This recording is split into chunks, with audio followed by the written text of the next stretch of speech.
চাকরটি জোরে জোরে আমার ম্যাসাজ করতে লাগল।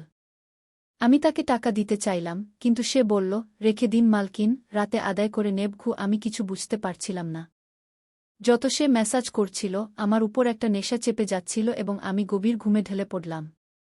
কিন্তু এক রাতে আমার ঘুম আসছিল না। আমার হুঁশ উড়ে গেল যখন সে রাতে ম্যাসাজ করতে করতে আমার নাম ধরে ডাকল। আমি খুব সুন্দরী ছিলাম, তাই বিয়ের প্রস্তাব প্রতিদিন আসত। আমি আমার বাবা মার একমাত্র মেয়ে ছিলাম, তাই আমার বাবা চাইতেন আমি ডাক্তার হয়ে তার নাম উজ্জ্বল করি। কিন্তু যখন আমার জন্য এত ভালো প্রস্তাব আসত, আমার মা আমাকে বলতেন, তুমি পড়াশোনা ছেড়ে দাও, যাতে আমি তোমার বিয়ে দিতে পারি। কিন্তু আমি আমার মাকে বলতাম, আমি তো ডাক্তার হতে চাই। গিয়ে কথা শুনে আমার মা রেগে যেতেন এবং বলতেন, তুমি এখন বিয়ে করে ফেল, ডাক্তারির পড়া পরে করবে। কিন্তু আমার বাবা মানতেন না। তাই আমার মা এক বুড়ো বাবার কাছে গেলেন এবং বললেন, আমি আমার মেয়ের বিয়ে করতে চাই, কিন্তু তার বাবা মানছে না। এমন একটা তাবিজ দিন যাতে তার বাবা ফৌরত মানে। সেই বুড়ো আমার মা থেকে নিলেন এবং এমন তাবিজ দিলেন যে আমার বাবা ফৌরত আমার বিয়ের জন্য রাজি হয়ে গেলেন।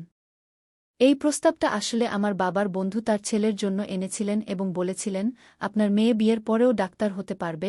এ কথা শুনে আমার বাবা ফৌরত হ্যাঁ বলে দিলেন এবং আমি বিয়ে করে শ্বশুরবাড়ি চলে এলাম। আমার শ্বশুরবাড়ির লোকজন খুব ধনী ছিল, তাই আমি এবং আমার স্বামী আলাদা বাড়িতে থাকতাম। আমার স্বামী তার বাবার ব্যবসা দেখতেন, তাই তিনি সকাল থেকে সন্ধ্যা পর্যন্ত ব্যস্ত থাকতেন। আমি তার বাড়িতে গিয়ে সেখানকার আরামায়েশ দেখে হতবাক হয়ে গেলাম। আমার স্বামী আমার সেবার জন্য অনেক চাকর রেখেছিলেন। কিন্তু তার এক চাকর ধীরে ধীরে আমার কাছাকাছি আসতে লাগল। সে চাকর আমাকে বলল, আমি এখানে অনেক বছর ধরে কাজ করছি এবং আপনার শ্বশুরবাড়ির লোকজন আমাকে পরিবারের সদস্যের মতোই মনে করে। এ কথা শুনে আমিও তাকে বিশেষ গুরুত্ব দিতে শুরু করলাম। একদিন সে আমার ঘরে চলে এল। আমি তখনও বিছানায় শুয়েছিলাম। সে আমাকে ক্লান্ত দেখে বলল, আপনি শুয়ে থাকুন, ক্লান্ত হয়ে গেছেন। যদি আপত্তি না থাকে আমি আপনার পা টিপে দিই। এ কথা শুনে আমি হতবাক হয়ে গেলাম।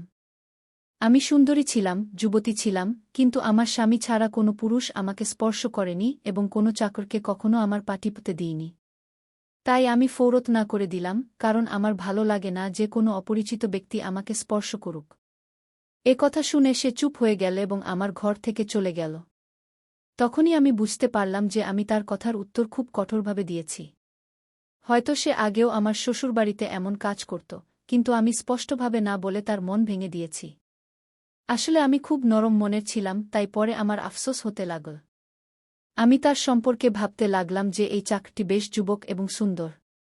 আমার এতে পা টিপতে দিতে খারাপ লাগে না। পরের দিনও একই ঘটনা ঘটল। চাকরটি আমাকে আবার একই কথা বলল। আমি সেদিন খুব ক্লান্ত ছিলাম, তাই আমি আমার পা বিছানা থেকে নিচে নামালাম এবং তাকে বললাম, তুমি আমার পা টিপে দাও। এ কথা শুনে সে খুশি হয়ে গেল এবং আমার পা টিপতে শুরু করল। সে এত ধীরে ধীরে পা টিপছিল যে আমার আবার ঘুম পেতে লাগল। এ দেখে সে চাকর বলল, মালকিন, আপনার ঘুম আসছে, আপনি বিছানায় শুয়ে পড়ুন, আমি আপনার পা টিপে দিচ্ছি। আমি যেন মাতাল হয়ে গিয়েছিলাম, তাই ফৌরত বিছানায় শুয়ে পড়লাম। সে চাকর বিছানায় চলে এল এবং আমার পা টিপতে লাগল। তারপর আমার কোনো হুঁশ থাকল না এবং আমি ঘুমিয়ে পড়লাম। আমি জানতাম না কতক্ষণ ঘুমিয়েছি। আমার চোখ খুলে দেখলাম সেই চাকর এখনও আমার পা টিপছে। এ দেখে আমার তার উপর দয়া হল এবং আমি হাত বাড়িয়ে আমার পার্স খুললাম এবং কিছু নোট বের করে সেই চাকরের হাতে দিলাম। এ দেখে সে লজ্জা পেতে লাগল, মালকিন, আপনি আমাকে টাকা দিয়ে লজ্জা দিচ্ছেন। আমার বেতন ভালো, আমার এই টাকার দরকার নেই। এ কথা শুনে আমি তাকে বললাম, এই টাকা তোমার পরিশ্রমের। এ কথা শুনে সেই চাকর আমার কাছ থেকে টাকা নিল এবং আমার ঘর থেকে চলে গেল। আমার স্বামী রাতে দেরি করে আসতেন, তাই আমি সন্ধ্যায় আবার সেই চাকরকে আমার ঘরে ডাকলাম এবং তাকে বললাম, তোমার ম্যাসাজে আমার খুব ভালো ঘুম আসে। তাই যতক্ষণ না আমার স্বামী বাড়ি আসে ততক্ষণ তুমি আমার ঘরেই থাকো। হয়তো চাকরটির টাকার লোভ হয়েছিল, তাই সে আমার কথা শুনে খুশি হয়ে গেল এবং বলল, আমি তো আপনার সাধারণ চাকর, আপনি যেমন বলবেন আমি তেমনি করব। আমি আপনার পা টিপে দেব যাতে আপনার ক্লান্তি দূর হয় এবং আপনি শান্তি পান। এ কথা শুনে আমি তাকে বললাম, তোমার হাতে জাদু আছে, তাই তো আমার সব ক্লান্তি দূর হয়ে যায়। একদিন চাকর আমাকে বলল, আপনার শাশুড়িও মাঝে মাঝে আমার কাছ থেকে ম্যাসাজ নিতেন। এটা শুনে আমি হতবাক হয়ে গেলাম। আমার শাশুড়িকে আমি এমন মনে করিনি। কিন্তু সেই চাকরটি মিথ্যাবাদী বলে মনে হচ্ছিল না। আমি শ্বশুরবাড়িতে আসতে প্রায় 1 মাস হতে চলেছে, তাই আমি চাকরদের ভালো করে বুঝে নিয়েছিলাম। সে আমাকে সবসময় সত্যি কথাই বলত। আমাদের বাড়িতে একজন নিয়ানো কাজ করত, কিন্তু সে ছিল মিথ্যাবাদী ও অসাধু। সে আমার কাছ থেকে যা শুনত তা পুরো মহল্লা ছড়িয়ে দিত। তাই আমি তাকে আমার ঘরে আসতে দিতাম না। এই চাকরটি ছিল বাড়ির পুরনো চাকর, তাই আমি তার উপর বিশ্বাস রাখতাম। চাকরও আমার ঘরে আসত, কিন্তু নিচু নজরে থাকত। সে আমার শরীরে হাত বুলাত, কিন্তু তার উদ্দেশ্য খারাপ ছিল না। এমনটা প্রতি রাতেই হতো। একদিন আমি আমার স্বামীকে বললাম, আমাদের বিয়ের পর থেকে আমরা কোথাও বেড়াতে যাইনি। এটা শুনে আমার স্বামী বলল, আমাদের বিয়ের পর থেকে তুমিও তো সবসময় ঘুমে থাকো। আমি রাতে বাড়ি আসি, তুমি গভীর ঘুমে থাকো। দিনে আমার কাছে সময় থাকে না, আর রাতে বাড়ি আসার আগেই তুমি ঘুমিয়ে পড়ো। এটা শুনে আমি মনে মনে ভাবলাম, এসবই চাকরের মেসাজের কারণে হচ্ছে। আমার স্বামীর অভিযোগ সঠিক ছিল। আমাকে প্রতিদিন রাতে তার জন্য জেগে থাকা উচিত ছিল। সেই দিন আমি সিদ্ধান্ত নিলাম, আজ রাতে যখন চাকর আমাকে মেসাজের জন্য বলবে, আমি করব, যাতে আমার ঘুম না আসে এবং আমি আমার স্বামীর আসা পর্যন্ত জেগে থাকতে পারি। সন্ধ্যা হলে আমি গোসল করে নিজেকে সাজিয়ে নিলাম এবং দুলহনের মতো করে বিছানায় বসলাম। চাকর আমার ঘরে এল। সে আমাকে মেসাজের জন্য জিজ্ঞাসা করল, কিন্তু আমি স্পষ্টভাবে করলাম। আমার কথা শুনে সে কিছুটা মনমরা হয়ে গেল এবং চলে গেল। কিছুক্ষণ পর চাকর আমার ঘরে এল, তার হাতে ছিল এক গ্লাস দুধ। আমি খাবার খাইনি, তাই তাড়াতাড়ি দুধ খেয়ে নিলাম এবং আমার স্বামীর জন্য অপেক্ষা করতে লাগলাম। কিন্তু আমার ঘুম এসে গেল, আমি ঘুমিয়ে পড়লাম। সকালে জেগে দেখলাম চাকর তাড়াতাড়ি আমার ঘরে এসে বলল, মালকিন, আপনার জন্য নাস্তা নিয়ে আসি। এটা শুনে আমি আমার স্বামীর বিছানার দিকে তাকালাম, তা খালি ছিল। এটা দেখে চাকর বলল, মালিকের জরুরি কাজ ছিল, তিনি নাস্তা করে চলে গেছেন। এটা শুনে আমার মেজাজ খারাপ হয়ে গেল। আমি সারারাত তার জন্য জেগেছিলাম, কিন্তু সে সকাল হতেই অফিস চলে গেল। আমি চাকরকে বললাম, আমার জন্য চা নিয়ে আসো। চাকর ঘর থেকে বেরিয়ে গেল। তখনই আমি আমার দিকে তাকিয়ে হতবাক হয়ে গেলাম। রাতে আমি দুলহনের পোশাক পরেছিলাম, কিন্তু এখন আমার শরীরে অন্য পোশাক ছিল। তবে আমি তখনও গয়না পরেছিলাম। আমার মাথা ভারী হতে লাগল। আমি ভেবে অস্থির হয়ে পড়লাম, রাতে আমার সাথে কি হয়েছিল, আমার ঘরে কে ছিল এবং সে আমার সাথে কি করেছিল। কিন্তু আমার কিছুই মনে পড়ছিল না। আমার বুক ধড়ফড় করতে লাগল, আমি আমার মাথা ধরে ফেললাম। আমার পুরো শরীর ব্যথা করছিল। তাই চাকর চা নিয়ে এলে আমি তাকে বললাম, আমার শরীরটা দাবা দাও। এটা শুনে সে বিছানায় এসে আমাকে দাবাতে লাগল। সেই দিন আমি দীর্ঘক্ষণ বিছানায় শুয়ে থাকলাম। সেই দিন হঠাৎ আমার স্বামী বাড়ি চলে এল। আমি তাকে দেখে তার উপর ঝাঁপিয়ে পড়লাম, আমি রাতে তোমার জন্য দুলহন সেজে জেগেছিলাম, কিন্তু তুমি আসোনি। এটা শুনে আমার স্বামী বলল, আমি রাতে ঘরে এসেছিলাম, তুমি গভীর ঘুমেছিলে, তাই আমি তোমাকে জাগাইনি। এটা শুনে আমি হতবাক হয়ে গেলাম। কিন্তু আমার পোশাক কে বদলাল? আর ঘুম পূর্ণ হওয়ার পরেও আমার শরীর কেন ব্যথা করছে? আমি বিভ্রান্ত হয়ে পড়লাম। আমার স্বামী বলল, ঠিক আছে, মেজাজ খারাপ করার দরকার নেই। আজ রাতে আমার একটি কাজের জন্য বাইরে যেতে হবে, তাই দেরি হবে। কিন্তু এখন আমার ৩-৪ ঘন্টা সময় আছে। যদি তুমি বলো, আমরা এখনই কোথাও বেড়াতে যেতে পারি। এটা শুনে আমার মেজাজ নিজে থেকেই ভালো হয়ে গেল। সঙ্গীত। আমি তাকে বললাম, হ্যাঁ, কিন্তু তুমি কেন জিজ্ঞাসা করছো?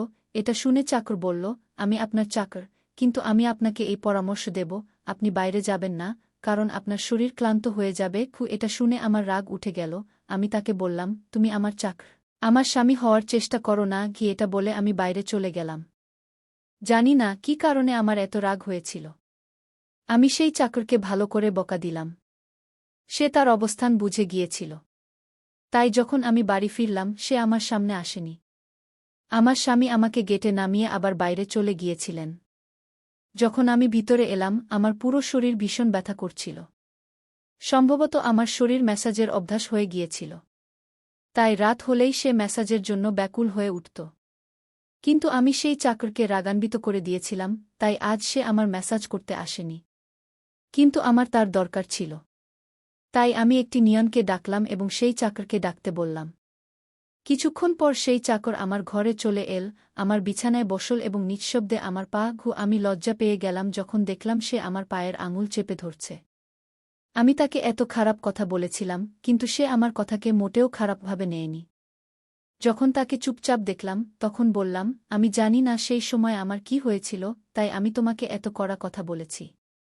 এতদিন পর আমি আমার স্বামীর সাথে কোথাও বাইরে যাচ্ছিলাম, তাই তোমার বাধা আমার ভাল লাগেনি। তাই আমাকে ক্ষমা করে দাও। আমি তার মালিক ছিলাম এবং তাকে এই কাজের বেতন দিতাম, কিন্তু এখনও আমার মধ্যে মানবতা বেঁচে ছিল। তাই মালিক হয়েও আমি চাকর থেকে ক্ষমা চেয়ে নিলাম, কারণ সে যদিও চাকর ছিল, কিন্তু সে একজন মানুষও তো। আমার কথা শুনে সেই চাকর বলল, আমি আপনার চাকর, এই কাজের জন্য আমি আপনার কাছ থেকে বেতন নিই, তাই আপনার অধিকার আছে, আপনি আমাকে যা ইচ্ছা বলতে পারেন। এটা শুনে আমি চুপ হয়ে গেলাম, কিন্তু আমি ভেবে নিয়েছিলাম যে ভবিষ্যতে তাকে এমন কিছু বলব না। সে সেই রাত অনেকক্ষণ পর্যন্ত আমার মালিশ করতে থাকে এবং তারপর আমি ঘুমিয়ে পড়ি। আমি জানতাম না চাকর কখন আমার ঘর থেকে বেরিয়েছে এবং কখন আমার স্বামী বাড়িতে এসেছে।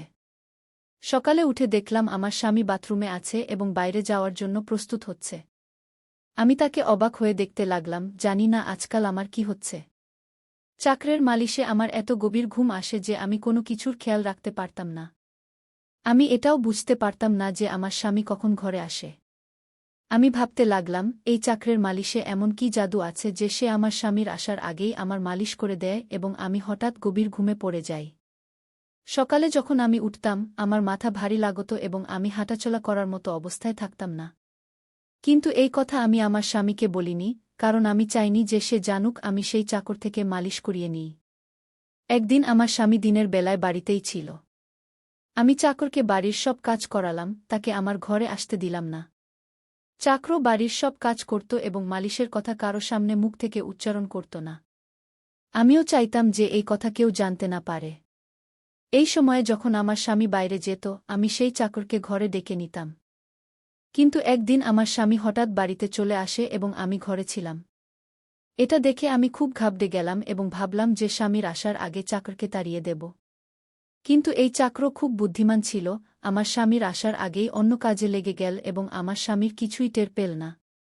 আমি বাড়ির নারী চাকরদের কাছ থেকেও মালিশ করিয়ে নিতে পারতাম, কিন্তু সেই চাকরের হাতে এমন কি জাদু ছিল যে আমি তাকে প্রতিদিন আমার ঘরে ডেকে নিতাম। আমি জানতাম না আমার কি হয়ে যাচ্ছে। যে রাতে আমি চাকর থেকে মালিশ করাতাম না, সেই রাতে আমার পুরো শরীরে ব্যথা হতো। সকালে উঠলে আমার মাথা ভারী হয়ে যেত এবং আমি ক্লান্ত বোধ করতাম। এক রাতে আমি চাকর থেকে মালিশ করালাম এবং গভীর ঘুমে পড়ে গেলাম। সকালে আমার চোখ খুলে দেখলাম আবার আমার কাপড় বদলে গেছে। এ কি কাণ্ড! কে এমন করছিল? আমার স্বামী কি আমার সাথে এমন করছিল? আমি ভাবনায় পড়ে গেলাম। আমি আয়নার সামনে গিয়ে দেখে হতবাক হয়ে গেলাম, আমার পুরো শরীরে লাল দাগ পড়ে গেছে। এ কি দাগ? আমি আমার শরীরে হাত বুলাতে লাগলাম, যেন এই দাগ মুছে ফেলতে চাইছিলাম, কিন্তু তা হল না। পরের দিন আবার আমি আমার শরীর দেখলাম, দাগ কমার বদলে বাড়তে শুরু করেছে। আমি ভয় পেয়ে গেলাম। ঠিক তখনই আমার ঘরে চাকর চলে এল এবং আমাকে মালিশ করতে বলল। আমি সেই দাগ লুকাতে চেয়ে তাকে বললাম, আজ তুমি শুধু আমার পা দাবিয়ে দাও। সে আমার থেকে কিছু জিজ্ঞাসা করল না, কিন্তু আমি ভিতরে ভিতরে ভয়ে কাঁপছিলাম। যদি কোনো দিন আমার স্বামী এই দাগ দেখে ফেলে, তাহলে আমি তাকে কি জবাব দেব? আমি এই ভেবে ভেবে ক্লান্ত হয়ে পড়েছিলাম, তাই বালিশের উপর পা রেখে দিলাম। চাকর আমার মালিশ করতে লাগল, আমার চোখ ঘুমে ঢুলে এল। ঠিক তখনই চাকর এমন একটা কথা বলল যে শুনে আমার হুঁশ উড়ে গেল। সে আমাকে বলল, মালকিন, আপনি আমার খুব ভাল লাগে। আমার চোখ খুব ভারী হয়ে এল, আমি তার কথা বুঝতে পারলাম না, এবং তারপর আমি গভীর ঘুমে পড়ে গেলাম। সকালে আমার চোখ খুলে দেখলাম আমার স্বামীও বিছানায় শুয়ে আছে। আমার মাথা ভারী হচ্ছিল এবং শরীর ব্যথায় ছটফট করছিল। তবুও আমি আমার স্বামীর কাছে গেলাম এবং তাকে ধীরে ধীরে সেই দাগের কথা বললাম। আমি ভেবেছিলাম যে এই দাগ বাড়ছে, তাই আমার স্বামীকে কথা বলে দেওয়া উচিত।